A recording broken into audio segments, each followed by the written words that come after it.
Assalamualaikum warahmatullahi wabarakatuh.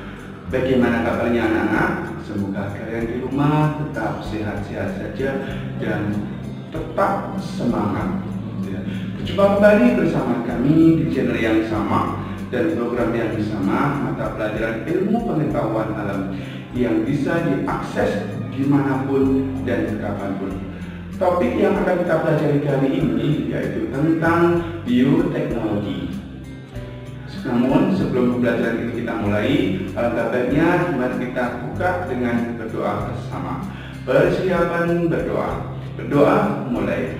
A'udzubillahi minasyaitonirrajim. Bismillahirrahmanirrahim. Rabbi zidni ilma warzuqni fahma waj'alni minas sholihin. Rabbi shrah li sadri wa yassir li amri wahlul 'uqdatam min lisani yafqahu qawli birahmatika ya arhamar rahimin. Amin. Berdoa selesai. Yuk kita simak video kali ini agar bisa menambah pengetahuan dan wawasan. Kali ini kita akan belajar tentang bioteknologi. Kalian semua pasti pernah merasakan tempe, tape, keju, kecap, nata tekoko, dan yogurt kan? Nah, tahukah kamu bahwa makanan tersebut adalah produk dari bioteknologi? Oh iya, apakah kalian tahu apa itu bioteknologi? Bioteknologi adalah ilmu terapan yang mempelajari prinsip ilmiah dengan menggunakan organisme atau bahan organisme untuk menghasilkan suatu produk yang dapat digunakan oleh manusia. Berikut ini kita akan membahas tentang bioteknologi yang berada di mata pelajaran ilmu pengetahuan alam semester 2 kelas 9. Selanjutnya adalah kompetensi dasar atau KD 3.7 dan 4.7.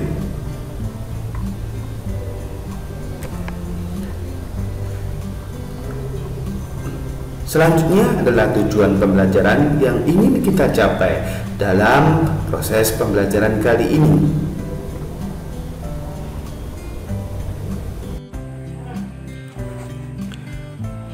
Apa ya bioteknologi itu? Jadi bioteknologi adalah gabungan dari biologi dan teknologi. Jadi merupakan dua kata yang digabungkan menjadi satu, namanya bioteknologi. Jadi apa ya bioteknologi itu? Bioteknologi adalah ilmu yang mempelajari pemanfaatan makhluk hidup atau produk makhluk hidup dalam proses produksi untuk menghasilkan barang dan jasa. Jadi makhluk hidup yang digunakan adalah makhluk hidup yang dimanfaatkan itu dapat berupa bakteri, virus ataupun jamur. Tipe bioteknologi dibagi menjadi dua, bioteknologi konvensional dan bioteknologi modern. Bioteknologi konvensional disebut juga fermentasi, dan cara ini telah dilakukan sejak 7.000 sampai 6.000 tahun sebelum Masehi. Bioteknologi konvensional, pada buku Food Bioteknologi disebutkan bahwa Irak membuat keju dengan memfermentasikan susu sapi sekitar tahun 6000-an sebelum Masehi. Sementara di Indonesia, nenek moyang kita melakukan fermentasi kedelai untuk menghasilkan tempe.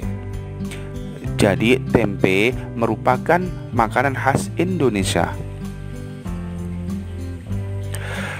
Sementara pertemuan bioteknologi modern, Penemuan bioteknologi modern diawali dengan ditemukannya struktur ganda DNA. Sejak di tahun 1973, rekayasa genetika berhasil dilakukan. Berikutnya adalah perbedaan bioteknologi konvensional dan bioteknologi modern. Pada bioteknologi konvensional, penggunaan mikroorganisme secara langsung, tapi pada bioteknologi modern, penggunaan mikroorganisme secara tidak langsung. Sedangkan pada konvensional, alat dan metodenya sederhana, sementara bioteknologi modern, alat modernnya, metodenya sangat rumit. Pada konvensional, proses atau metodenya menggunakan fermentasi, sementara pada modern, proses atau metode menggunakan kultur jaringan, rekayasa genetika, cloning, inseminasi buatan atau kawin suntik, bayi tabung atau fertilisasi in vitro. Bioteknologi tradisional, contohnya produknya keju, yogurt, kecap, tempe, tape, oncom, roti, dan nata de coco. Sementara pada produk bioteknologi modern, contohnya pada insulin, tanaman dan hewan transgenik, domba doli, hasil dari cloning, serta vaksin.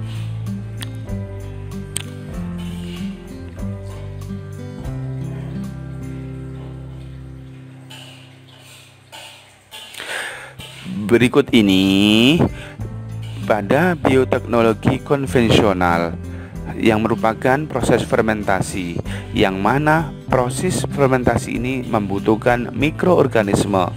Yang pertama adalah pembuatan tempe. Pada pembuatan tempe ini menggunakan jamur Rhizopus oryzae dan Rhizopus oryzosporus. Sedangkan pembuatan oncom menggunakan jamur Neurosporus scorosa. Pada pembuatan kecap menggunakan jamur Aspergillus venti, dan semuanya pembuatan ini memakan bahan baku kedelai.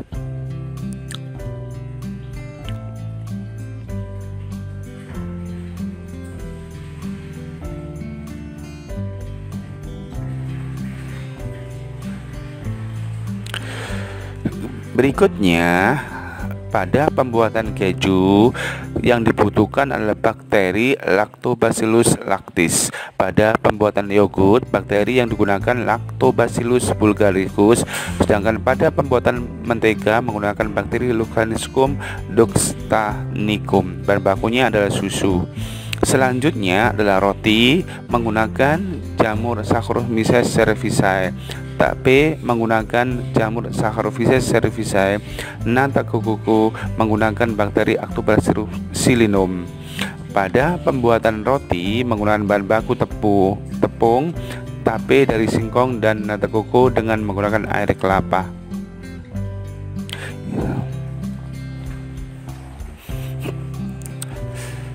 Berikutnya adalah teknik bioteknologi modern. Berikutnya adalah kultur jaringan. Di kultur jaringan ini, teknik biologi dengan cara menumbuhkan sel atau jaringan tumbuhan atau hewan di dalam media buatan di laboratorium. Kelebihan kultur jaringan dapat menghasilkan tanaman unggul dalam jumlah banyak dan cepat, memiliki sifat persis seperti induknya. Bibit yang dihasilkan bebas dari penyakit dan tidak bergantung pada musim tertentu, sehingga untuk mendapatkan bibit yang unggul kita menggunakan kultur jaringan ini, karena juga tahan terhadap penyakit juga. Nah, pembuatannya ini digunakan dengan menggunakan media buatan di laboratorium. Dan ini juga tidak tergantung pada musim tertentu. Kemudian berikutnya adalah rekombinasi gen atau DNA atau rekombinan. Ini adalah teknik bioteknologi dengan cara menyisipkan gen dengan bantuan mikroorganisme sehingga dihasilkan individu dengan sifat baru, seperti pembuatannya pada gambar di bawah ini yang disisipkan dengan gen baru sehingga menghasilkan individu baru.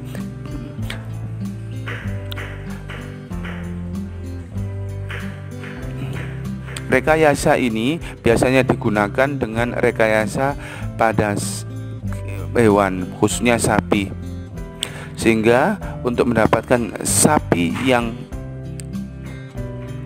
baik bisa menggunakan rekomendasi gen ini, ataupun juga dengan tumbuhan. Pada pembuatan hormon insulin contohnya, dan tanaman atau hewan transgenik termasuk pada bagian dari teknik kultur rekombinan ini. Berikutnya adalah cloning. Cloning disebut juga dengan pencangkokan inti sel, teknik menggandakan kultur turunan dengan kode genik yang sama dengan induknya. Jadi dicangkok inti selnya. Nah, ini pernah dilakukan dan berhasil, sehingga dilakukan pada domba Dolly. Namun pada umur domba Dolly ini tidak lama, karena pada teknik ini masih banyak kekurangannya.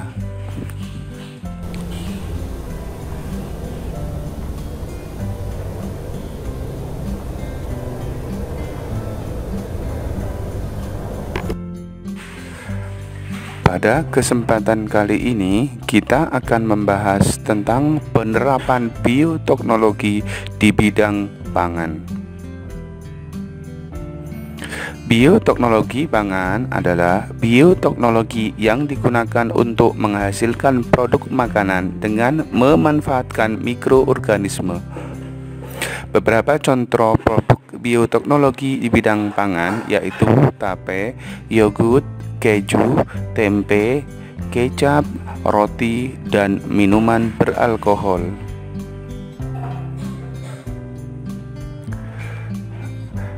Tape dibuat dengan memanfaatkan mikroorganisme yang ada dalam ragi tape. Salah satu mikroorganisme yang berperan dalam pembuatan tape adalah Saccharomyces cerevisiae. Selain Saccharomyces cerevisiae, jamur Aspergillus sp dan bakteri Acetobacter asepti juga berperan dalam pembuatan tape. Mikroorganisme yang terdapat pada tape memiliki peranan yang sangat sinergis. Artinya, mikroorganisme tersebut akan bekerja bersama untuk mengubah bahan baku dari singkong atau beras ketan menjadi tape. Selama pembuatan tape terjadi pemecahan atau hidrolisis amilum atau pati menjadi glukosa. Proses ini dibantu oleh jamur Aspergillus sp. Proses inilah yang membuat tape berasa manis. Glukosa yang dihasilkan dari proses tersebut difermentasi menjadi alkohol oleh Saccharomyces cerevisiae. Proses ini menyebabkan tape memiliki aroma yang khas. Proses fermentasi yang dilakukan oleh mikroorganisme dalam pembuatan tape merupakan respirasi anaerob. Artinya, dalam prosesnya tidak dibutuhkan oksigen. Rasa masam pada tape disebabkan adanya kandungan asam cuka atau asam asetat. Asam cuka dihasilkan dari proses fermentasi alkohol oleh bakteri Acetobacter asepti secara aerob atau dalam keadaan terdapat oksigen. Fermentasi ini terjadi ketika pembungkus tape terbuka. Oleh karena itu, agar tape yang dihasilkan tidak terlalu masam, dalam pembuatannya tape harus ditutup rapat. Yogurt. Yogurt merupakan makanan yang dihasilkan dari proses fermentasi susu dengan bantuan bakteri.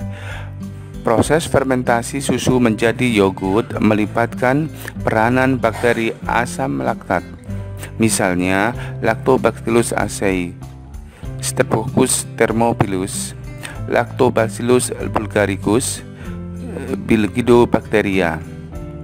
Dalam pembuatannya yogurt, susu harus dididihkan terlebih dahulu pada suhu 85-90 derajat agar bakteri tersebut mati dan protein dalam susu terdegradasi atau mengalami kerusakan. Bakteri asam laktat mampu mengubah laktosa yang terkandung dalam susu menjadi asam laktat. Asam laktat inilah yang menyebabkan rasa masam pada yogurt. Akibat dihasilkannya asam laktat, pH menjadi turun. Turunnya pH juga menyebabkan denaturasi protein dan pelepasan kalsium serta fosfat dari protein kasein susu. Akibatnya, protein kasein menjadi tidak stabil dan mengalami pengendapan. Proses tersebut yang menyebabkan yogurt memiliki tekstur yang kental. Keju. Keju merupakan makanan yang dihasilkan dari proses koagulasi atau pengentalan protein kasein susu. Selama proses pembuatan, susu biasanya dibuat dalam kondisi asam dan ditambahkan granat. Pengasaman susu tepat dengan menggunakan bakteri Lactococcus sp, Lactobacillus bulgaricus, Streptococcus thermophilus. Rennet merupakan kompleks enzim yang dihasilkan di dalam perut hewan ruminansia atau hewan mammalia, yang komponen penyusun utamanya adalah enzim renin atau enzim thymosin. Enzim renin merupakan kelompok enzim protease yang mampu memutuskan ikatan peptida dalam protein yang menghubungkan asam amino satu dengan yang lain. Enzim inilah yang berperan penting dalam pemisahan dan pengentalan protein kasein dalam susu, sehingga terbentuk bagian padat yang disebut dengan dadih dan bagian yang cair disebut air dadih. Dadi inilah yang akan diproses lebih lanjut melalui proses pematangan dan pengemasan sehingga terbentuk olahan makanan yang dikenal dengan keju.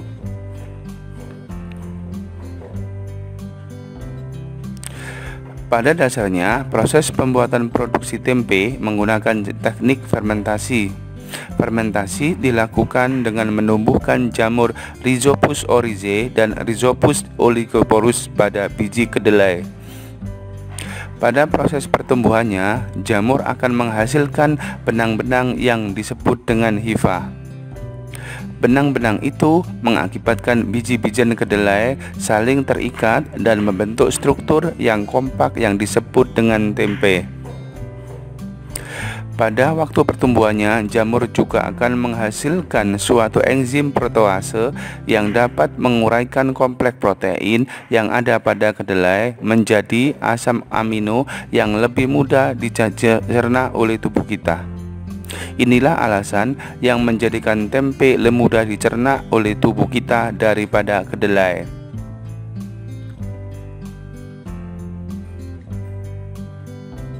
Kecap merupakan salah satu produk hasil bioteknologi yang terbuat dari kacang kedelai. Secara tradisional, proses pembuatan kecap melibatkan proses hidrolisis dan fermentasi dengan menggunakan jamur Aspergillus oryzae, Aspergillus soya, dan Aspergillus venti. Di Jepang, dalam pembuatan kecap juga menggunakan jamur Lactobacillus untuk menggunakan aroma khas. Pada tahap awal pembuatan kecap, kedelai dicuci hingga bersih, kemudian direbus hingga matang. Selanjutnya, kedelai yang telah direbus ditaburi dengan kultur jamur, kemudian dicampur air garam dengan jumlah tertentu. Setelah beberapa waktu, jamur akan berkembang menghasilkan enzim yang mampu menghidrolisis amino menjadi gula sederhana dan menghidrolisis protein menjadi asam amino. Gula sederhana dan asam amino akan mengalami reaksi membentuk ikatan amino glosida sehingga menghasilkan warna coklat gelap. Dari proses tersebut akan terbentuk campuran butiran biji kedelai dan cairan kental berwarna coklat gelap. Selanjutnya, campuran ini disaring untuk memisahkan cairan dengan butiran biji kedelai. Cairan coklat gelap tersebut selanjutnya dipanaskan untuk memastikan jamur maupun bakteri. Cairan inilah yang dinamakan kecap, yang biasanya dikemas dalam bentuk botol.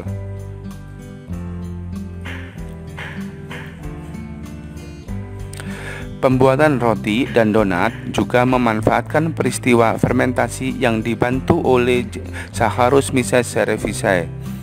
Fermentasi yang dilakukan oleh Saccharomyces cerevisiae menghasilkan banyak gas karbon dioksida dan sedikit alkohol.